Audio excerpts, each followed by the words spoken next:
The battle continues. The battle between economic and ecological priorities. In this battle, this man is an enigma. Businessmen admire his operation, while at the same time ecologists praise his methods. This man is unique.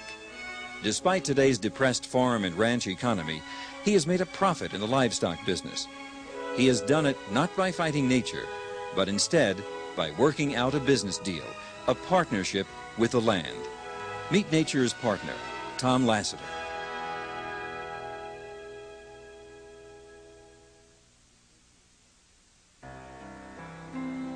When the white man threw the Indian out of this country 100-odd years ago, or at least 100 years before we turned up, the white man started over-plowing and overstocking and just wrecking the country. We just pulled out of the way and let nature do our thinking for us. As we say, nature will do all your thinking and most of your work. For a long time, his ideas were neglected. His ideas were disbelieved. Every animal here and every insect, all of them, they're all here for a purpose, to get a specific job done. Tom is truly a renegade. He refused to accept standard practices. I was just sick at my stomach. We had killed everything, every kind of bird, rabbits, skunks, possums, everything in the world. So that cured me on this mass poisoning business. I think that Tom Lasater, when he started out, was a laughing stock to a great many people in the cattle industry. His name is Tom Lasater, a man who spent years on the fringe, but who has lived to see many of his ideas, which many considered offbeat, become accepted, even commonplace. Yet even today, he is a man whose values and beliefs deviate from the standard and create controversy. Lasater recognized his destiny at an early age. I told my father when I was about 5, 6 years old now, and mother, I told my whole family that I wanted to be nothing but a cowboy the rest of my life. As a young boy, Tom Lasater probably focused more on the colorful and romantic aspects of ranch life. But by the time he entered the cattle business during the Great Depression, cowboying by necessity assumed a different tone. Well, when I started out, my only objective was to make a profit, and I had to make a profit. The depressed agricultural economy of the 1930s, an era of bank failures, government-financed cattle slaughter, and ranch and farm foreclosures, forever altered his views, not only of raising livestock, but also of life in general. John Armstrong observed the circumstances that surrounded Lasater's entry into the business. Great Depression came, and Tom's father died in 1930, and there were big debts against it, and the ranch had to be sold to pay the debts. And Tom was at the time that happened, a student at Princeton, and he found it necessary to come home and start earning a living. So he got in the cattle business as a commercial operator with the hope that he'd make a profit and get his cattle paid out. And he did do that in a relatively short period of time. In a 1956 article on the American cattle industry, Time magazine included a section on Tom Lasater and his Beefmaster cattle, which the United States Department of Agriculture had recognized as a distinct breed of livestock just 2 years earlier.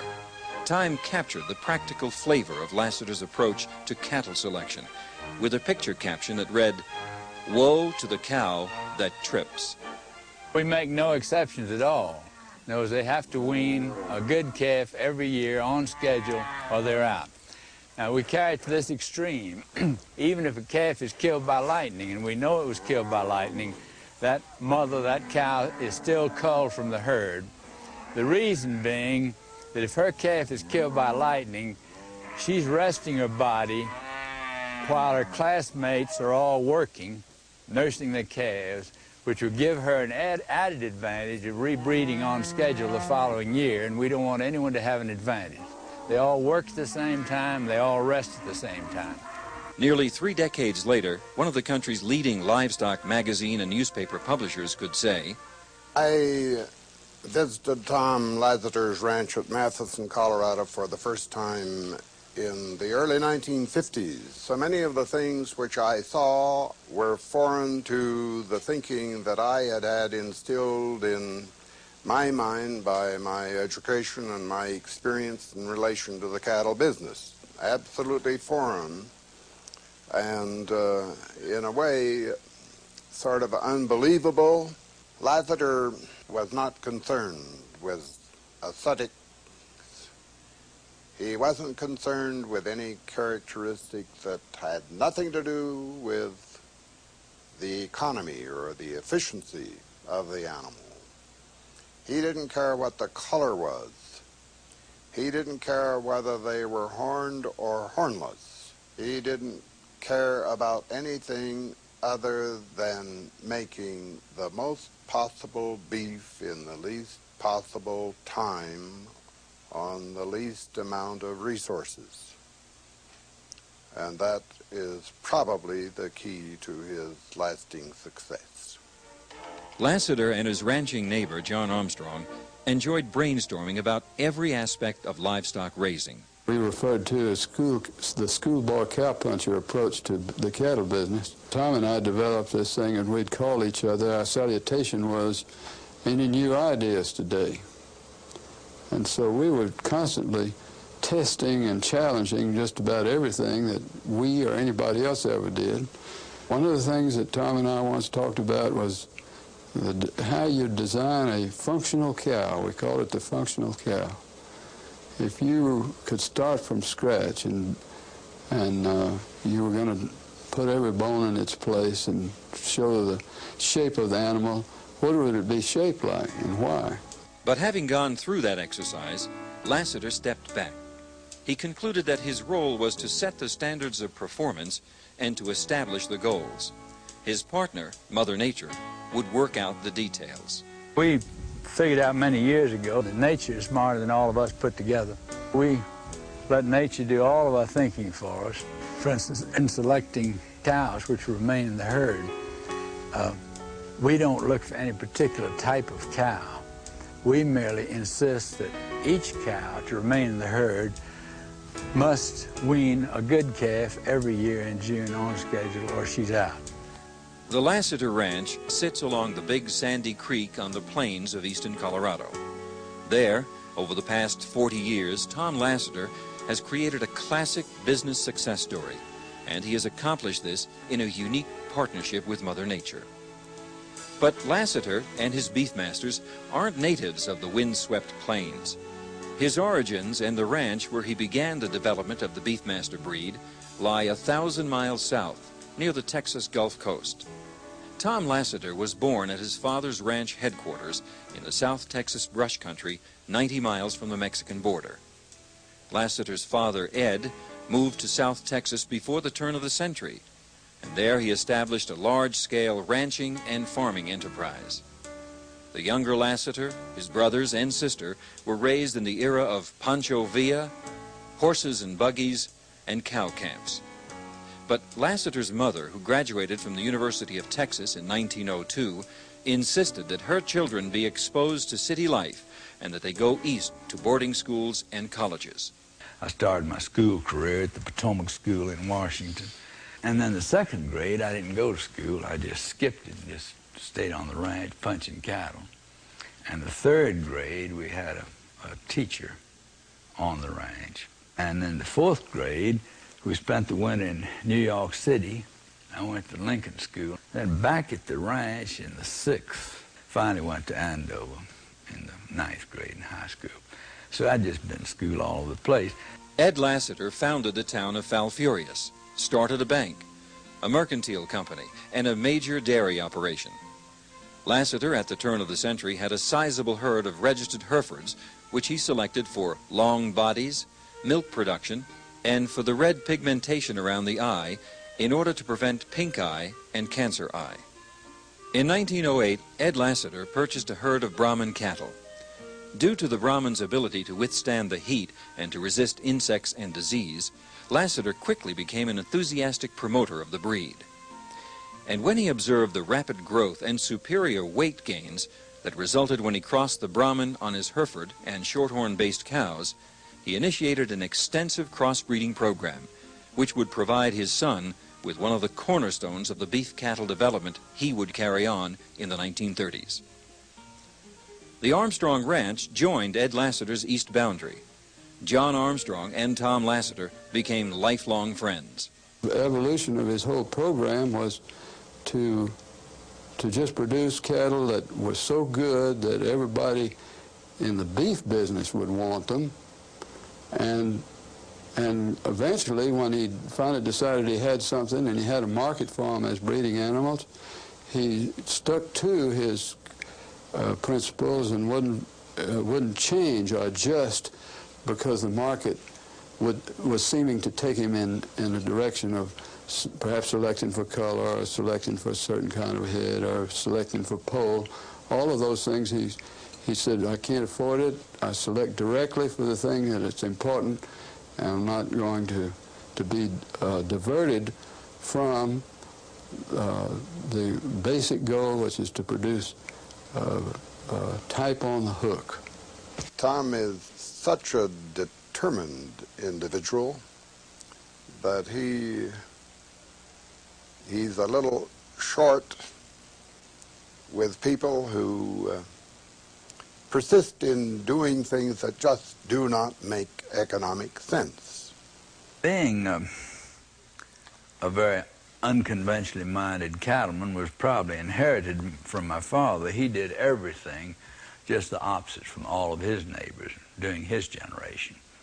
And they all considered him just a complete screwball. I mean, nothing he did was right, but he turned out to be extremely successful. And so that's where I think I got the first inkling of doing things differently.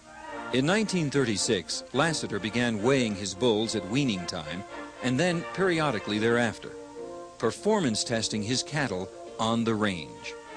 In 1949, he began culling from his herd every female that did not wean an acceptable calf each year beginning as a 2-year-old. Those practices were unheard of among his ranching colleagues. John Armstrong, now the executive vice president of the famous King Ranch of Texas, comments. I think that Tom Lasater, when he started out, was a laughing stock to a great many people in the cattle industry. And I think the finest thing that's happened to the cattle industry of this country is for them to recognize that you've got to be able to change and accept something that at first blush you're not so keen about. And I think he's been redeemed totally. In 1940, Tom Lasater met and married a young University of Texas graduate named Mary Casey. She became the mother of his 6 children and a willing and enthusiastic partner in every aspect of their ranching enterprise. Everything that ever turned out well, I did, very quick. Got my bride on my first date and flew to Colorado and bought this ranch and flew home in 3 days. Mary Lasater's warm and outgoing personality smoothed over more than once the effect of Tom's abrasive manner. Her friendly hospitality softened the intensity of his dedication to his life's work. There was one thing about Tom which probably was the key to the whole deal with the Beefmasters. Tom, from the very beginning and still today, seems obsessed with finding a better way to do something, whether it be a better way to build a fence, a better way to feed the cattle on snow, a better way to breed cattle, a better way to handle cattle. He refused to agree that anything was right just because it was the way people did it. He always searched for a better way and very successful in finding some better ways. The philosophy of ranch management and cattle breeding, which Lasater has promoted for more than half a century, both in speeches and his unusual advertising program, is not directed exclusively to Beefmaster breeders. His ideas can be applied on any ranch. The Beefmasters are a wonderful contribution to the livestock industry, almost as much for their productivity as for the fact that they stripped away a lot of preconceived ideas about how cattle should be managed and how they should look, and